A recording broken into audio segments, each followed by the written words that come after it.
नमस्कार मंडळी, कसे आहात? मजेत ना? मजेतच राहा. आज आपण घरच्या घरी हळद कशी बनवायची ते बघणार आहोत. त्यासाठी मी 1.5 किलो चांगल्या क्वालिटीची हळकुंड घेऊन आले.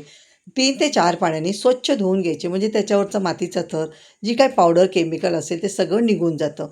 आता ही हळकुंड चाळणीवर काढून घेतली. त्यानंतर मी 2 दिवस कडकडीत उन्हामध्ये वाळवून म्हणजे सुकवून घ्यायची. सुकल्यानंतर हळकुंड एकदम परफेक्ट सुकलेली आहेत. आता ही हळकुंड तुम्ही मिक्सरमध्ये पण दळू शकता, गिरणीवरती पण किंवा डंकणवरती पण. मी इथे डंकणवरून दळून आणलेली आहे. आता दळल्यानंतर मी हळकुंडची पावडर जी आहे ती मी चाळून घेतलेली आहे. चाळल्यानंतर हळद आपली एकदम फाईन झालेली आहे पावडर. आता इथे काचेच्या बरणीचा वापर केला आहे. मी नेहमी काचेच्या बरणीचा वापर करते. आता ही हळद आपल्याला चांगली गच्च भरून ठेवायची आणि झाकण लावून ठेवायचं.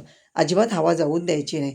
1.5 ते 2 वर्ष सहज हळद टिकते. रंग, चव आणि सुगंध जसा आहे तसाच आणि केमिकल न वापरता नॅचरल हळद.